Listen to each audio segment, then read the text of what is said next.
Good afternoon. I'm sorry. Good afternoon. Good afternoon. My name is Gary Washington, and I'm one of the members of the Rockdale Board of Directors for the library here. I want to say welcome and thank you for coming. I'm sitting in for Mary Jean Harris. This is really her baby, and she's worked so hard to make this program and others that we'll be talking about in a minute happen. She, like so many of us, have been stricken with the flu, and so she's out today and has asked me to sit in her stead. But I want you to, number one, keep her in your thoughts and prayers, and whenever you do see her, make sure you let her know how much you appreciate this program. Is the mic not on? There you go. Good afternoon. Could everyone hear me in the back initially? Yes. Okay. Welcome to the first in the Nancy Gwynn Library series entitled Local Voices. The series is sponsored by the National Endowment for the Humanities and Common Heritage Grant. And that grant was recently won by the Nancy Gwynn Memorial Library.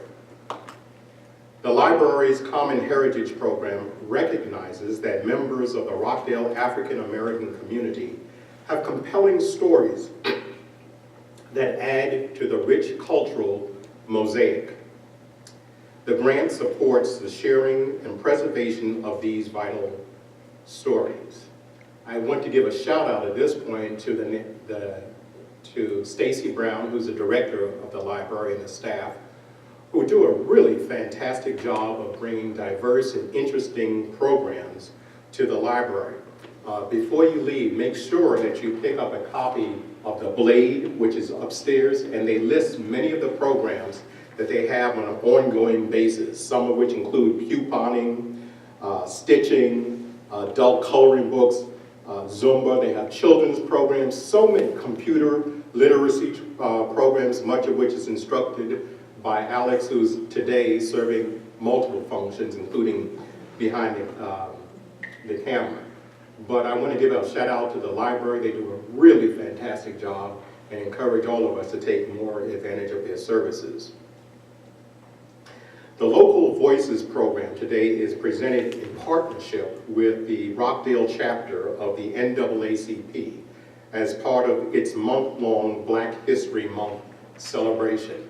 I see Miss Yvette Washington. I better get that one right since she's my wife, who's here on behalf of the NAACP, and we'll have more information on that at the end. But just to highlight some of the programs that the NAACP has joined up with the library and other organizations to present this month, just to highlight a few. Today, of course, we have the Local Voices with Reverend Sadler. Next week on Saturday, February 10th, at 3 o'clock at the Rockdale County Auditorium, the NAACP is going to present its Black History and Heritage program, where they will be spotlighting talent, the first talent from the Metro Atlanta area, including everything from steppers, Greek steppers, vocalists, pianists, trumpeters, everything of dancers, everything across the board. It is a treat that you don't want to miss, and I encourage you to share the word and tell everyone else about it. After that, there are a number of other organizations, but just to highlight a few. On Saturday, February 17th, the library, in conjunction with the NAACP, is going to be hosting the movie Marshall. And that's going to be here at the library from 12 o'clock to 2:30. And afterwards, there's going to be a question and answer sort of talk back session. So you don't want to miss that. That is rated PG-13, and it is recommended that anyone that is under 13 must be accompanied by an adult. On Monday, February 19th, from 5 o'clock to 7, the library will be presenting the movie Hidden Figures, and that's for a general audience.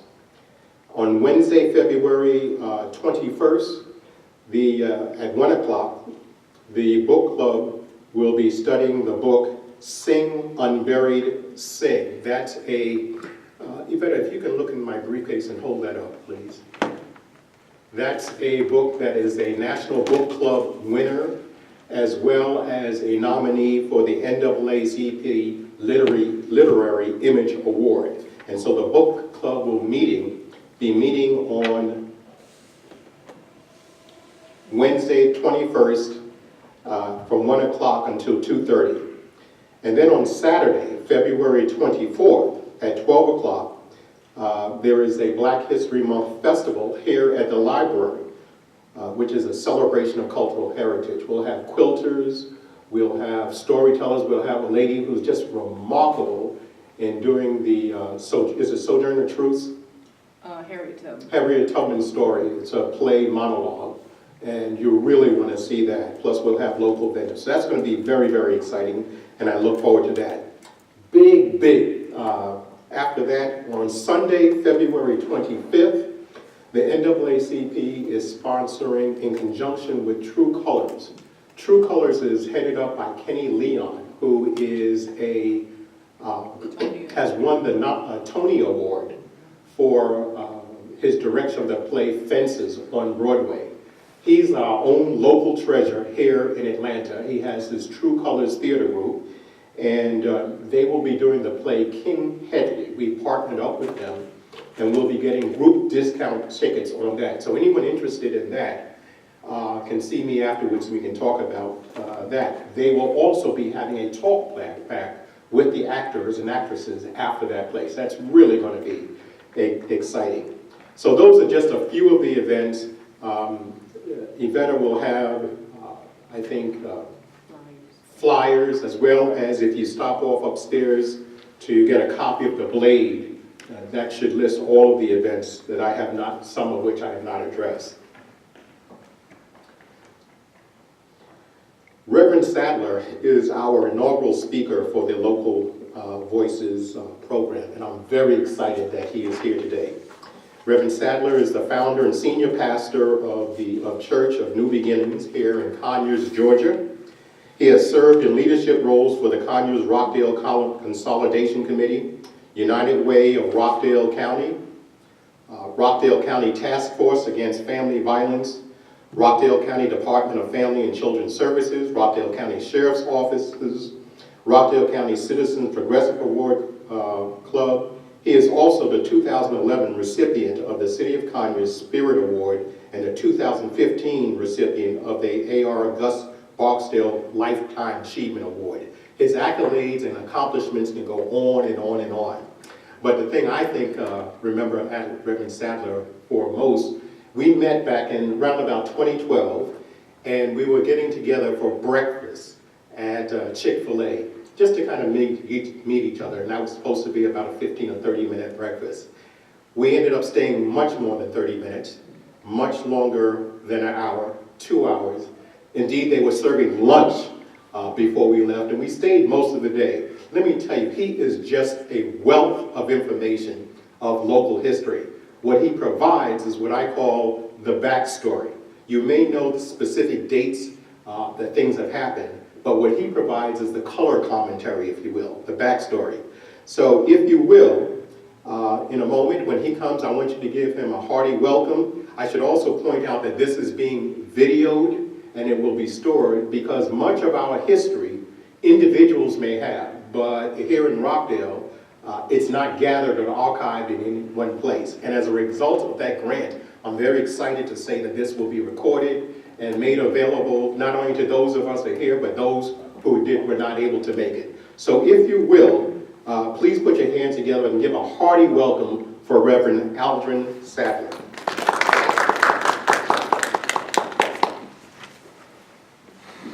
Thank you, Attorney Washington, and to the local library here, Nancy Wynn Library, and to all of you that are here today to listen to me tell my story. And I just want to begin by saying that this is my story and I'm sticking to it.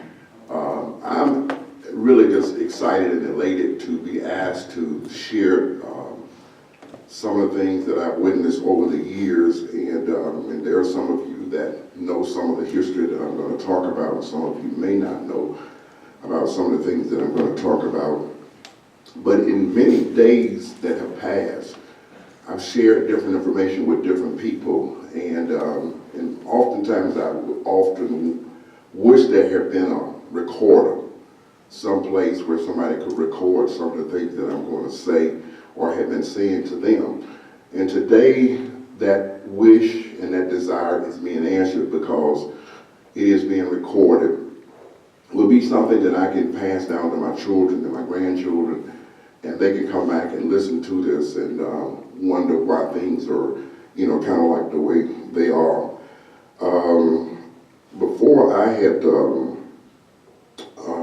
when I first started working on this, ERship had asked me, was I going to prepare any slides or a presentation? And at that time, I said I wasn't going to do anything, I'm just going to talk. But the closer I got to today, then I started thinking about maybe it would be just kind of nice to show some things. I didn't do it in a PowerPoint because my computer is broke, and so I couldn't do it on a computer. But I've got some pictures that I printed out that I wanted to share with you, along with some other paraphernalia that hopefully you would get a kick out of when you go through and look at it. First, I want to just say that I am the third child of Willie and Eddie Mae Sadler, and neither one of them finished high school. My dad, I think, made it to around the 3rd grade, and I think my mother went to the 11th grade, so neither one of them had a formal education.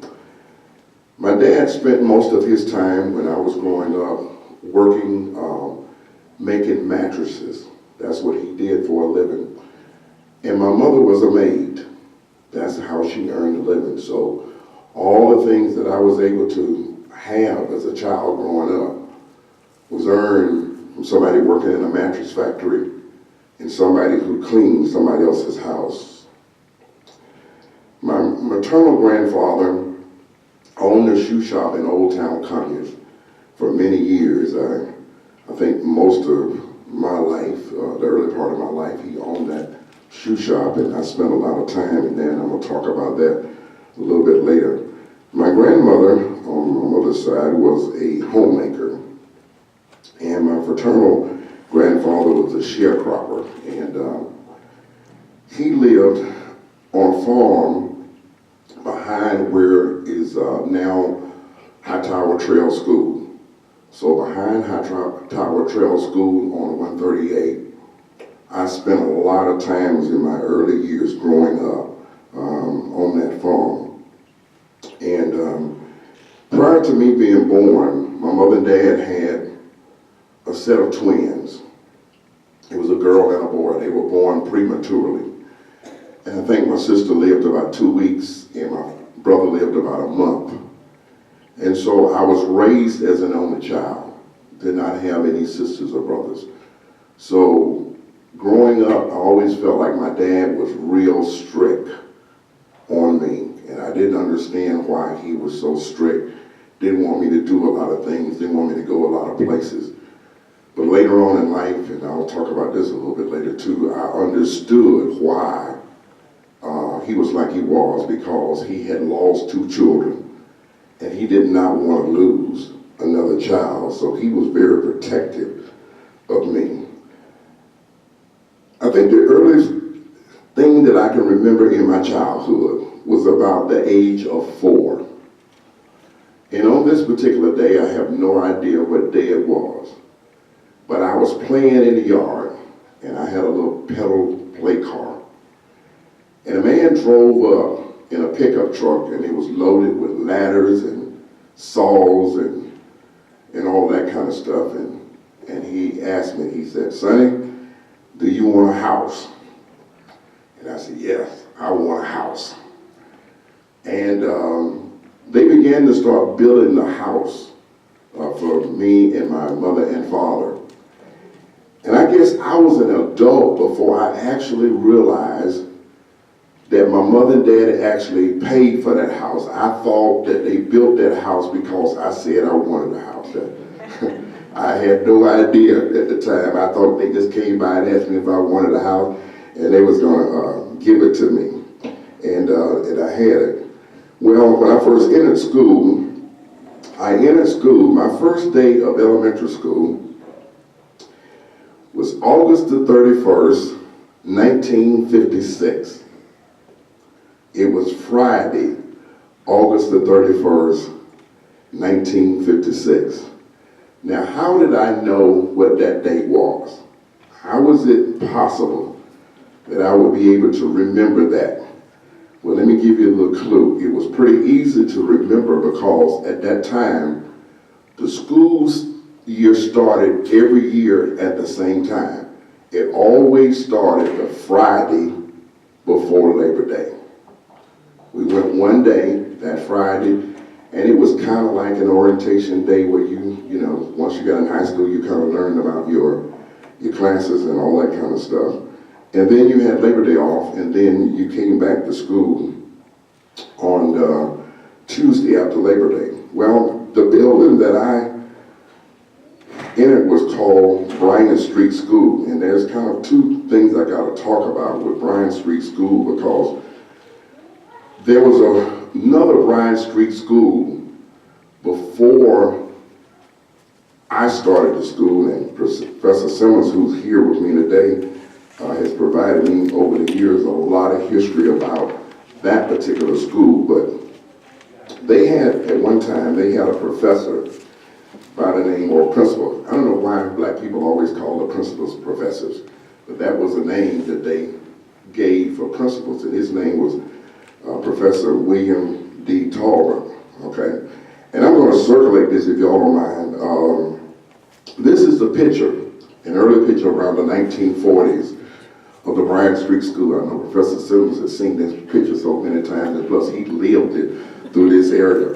But if you look at this picture here, you would notice there's a couple of buildings, and I was told that they were kind of like army barracks or what have you. But what happened was the school was dilapidated, and Mr. Talbert suggested to the black people, I tell you how y'all can get a new school. And they said, well, how can we do it? And he gathered a group of black men together, and they burned down the school.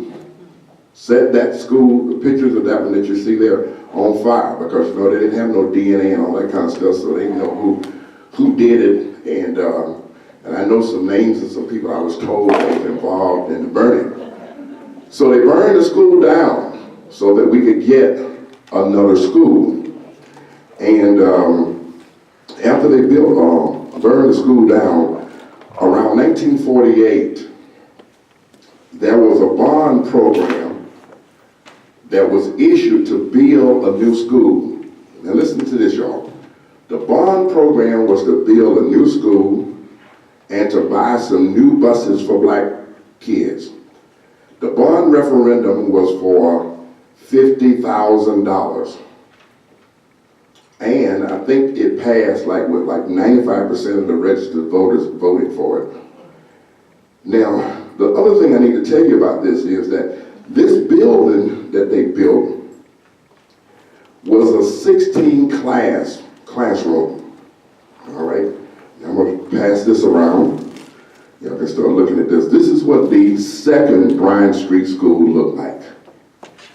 Okay. Now, the reason why I'm emphasizing the 16 rooms is because of this. Bryant Street School at the time was 1st through 12th grade. So all 12 grades had to be housed in 16 classrooms. So that means there were, in some cases, there were only one class per grade. Okay? Now, I did this from memory. And you know, our memory is not always that great. And I couldn't find this any place, so I tried to go from memory to figure out what did the floor plan look like for that 16-room classroom building. So I tried to sketch it out, and I'm not a CAD drawer or anything, so it looks terrible. But you'll get an idea of what the rooms look like. Now, one of the things that the inside of the building looked like was the bricks. It was brick and mortar, exposed bricks and mortar with just plain old concrete floors. No tile, no carpet, just concrete floors. And this is an old picture. As a matter of fact, this picture that I'm about to pass around is very historic to me because this is my first grade picture. The first year I started the school. And I'm going to see later on how many of you were able to find me in that first grade picture. I'm in one. There's two pictures on that page, and I'm in one of them. But again, I want to say that the brick, you can see the brick and mortar that was exposed in those rooms. Now, the other thing that was really interesting was the heating system, and I could not find a picture that I could actually show you the actual heating system that was in the school. But on the side where their windows were in the classroom, there were heaters that were mounted on the wall, and they were steam heat, and they never worked. So when the temperature got cold, we couldn't have classes in those rooms because the building was too cold to have classes. So what we would do, but by this time we would go into the other building that I'm gonna talk about in a few minutes, and we'd go in the gym, the library, and the cafeteria. So you know what that meant? We didn't have any class all day long. We just kind of did whatever we wanted to do to try to make it through the day. And at that time, we didn't have any gym. We didn't have, at this time what I'm talking about, when you see those pictures, we didn't have a gym.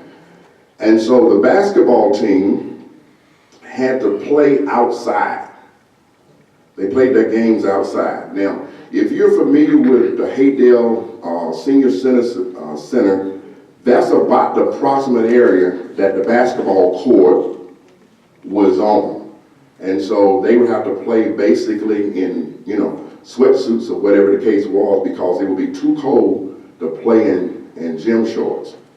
Well, Vic and Daphne there, their father was a few years older than me. And his name was Freddie Lee Flanagan. And he used to babysit me when I was a kid, so that's why I get him such a hard time now.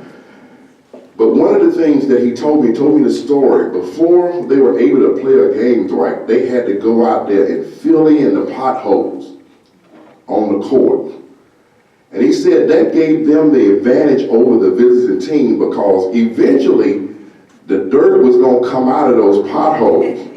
And they knew where all the potholes were. So when the other team got a fast break and they would start coming down the court, if they hit one of those potholes, the ball would go in a different direction. So I often thought about, how blessed we were. So some of the games were not played in outdoor. Some of them we had to play in Newton County. We played in a place, the building is still there. It's called Washington Street Gym. And the whole school is not still there, but it's over there. And I want to show you a picture of an early basketball team. I think this might have been came out of the yearbook from 1958 or 59.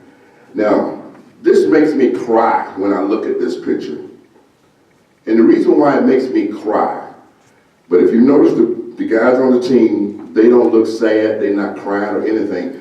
But if you look at the uniforms on here, they had mixed match uniforms. Some of them had B for Bryant Street on them, and some of them had BSS, which stood for Bryant Street School. But now when you look at these guys, they were proud just to have on these mixed match uniforms. Some got B's on them, some got BSS on them. But nevertheless, they were just as happy to be able to play on this team and play basketball and what have you. I'll pass it down, y'all can But you think about what we had to go through. Didn't even have a complete set of basketball uniforms. But they made it. They made it. They made it. They were just as much excited about that as ever.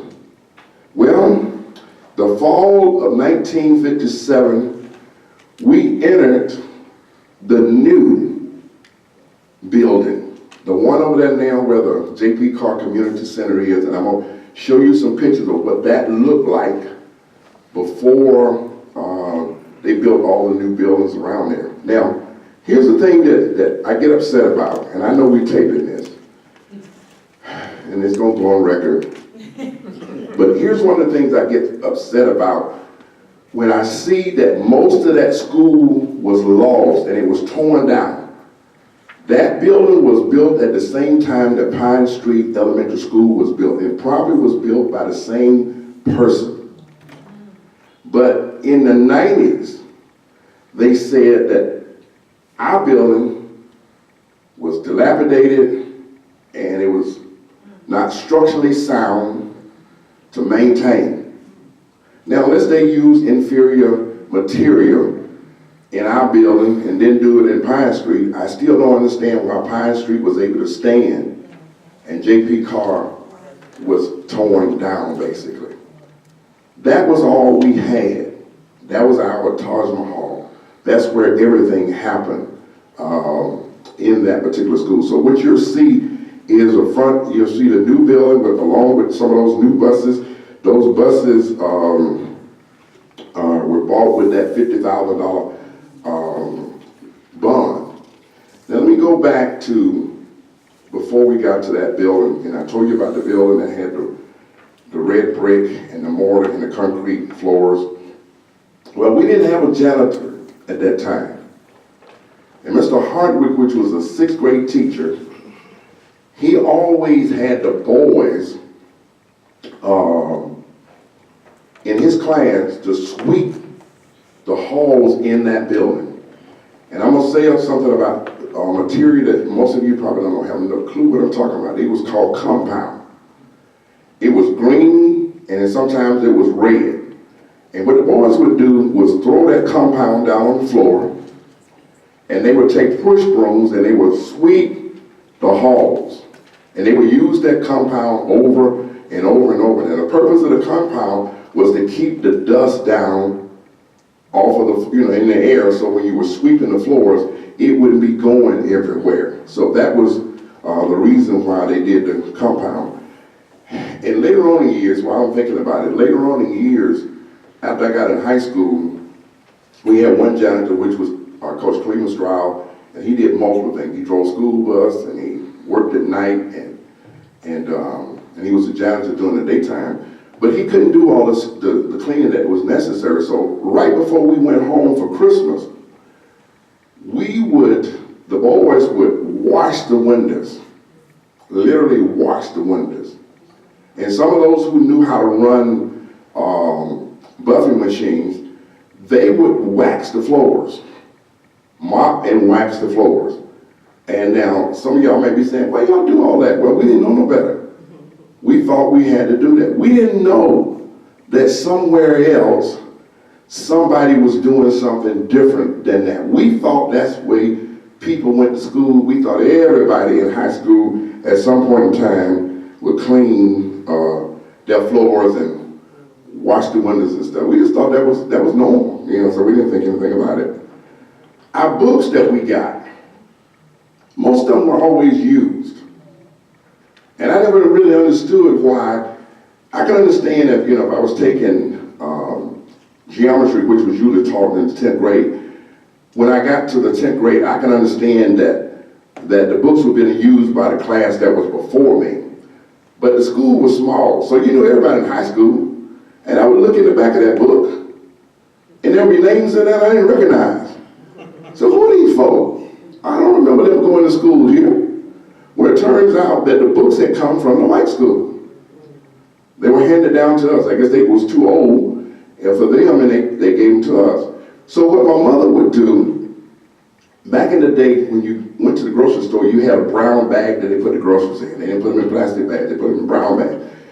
She would take those brown bags and she would wrap my school books with. And I used to wonder, Mother, these ain't no gifts. Why are you going through all this trouble of wrapping these books? But I later discovered Mother knew that it might have been 2 or 3 grades behind me that was going to have to use those books. And she knew that if I didn't take care of them, some kid would not be able to have a book that they needed to learn stuff. All right, we had a lab, a science lab, and I'm gonna pass this around. And from this picture, it looks like we were doing okay. This was in the new building. This particular lab was in the new building. But the problem was we had the building, but we didn't have any equipment. So when we got ready to do experiments in biology, we may have had some frogs that we could cut the heads off of and get the pituitary gland out of them. But then when it came to the chemicals and things for physics, we didn't have the equipment. We didn't have the materials to perform. And I remember after I went off to college and I was talking to one of my friends and we were talking about biology, and I said, where did you hear that in the class? I'm sitting in the same class you were. I don't remember the professor discussing this. And they said, well, Al, we had this in high school. I said, what? He said, yeah, we did this in high school, so it's just a review to me. I never heard of it.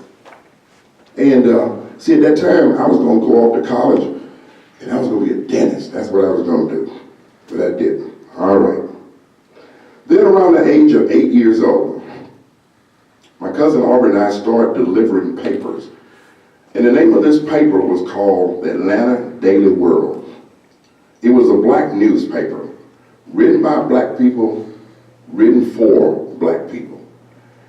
And I think we picked the paper up like on a Tuesday or Wednesday, and then Aldren and I would walk around Friday evenings and after we got out from school, and we would deliver these papers. They cost 12 cents.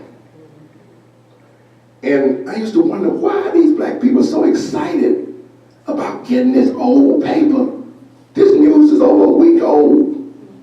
But they would act like it just came off the press. But later I discovered that the reason they were so excited about it was this. This was the only place that they could read positive news about black people. It was written by us. It was written for us. So it told our story. And that's why they were so excited to get it. And so we did that. That was around 1958, 59. Around 1962, 63, we got a band at J.P. Carter, because by now the school's name was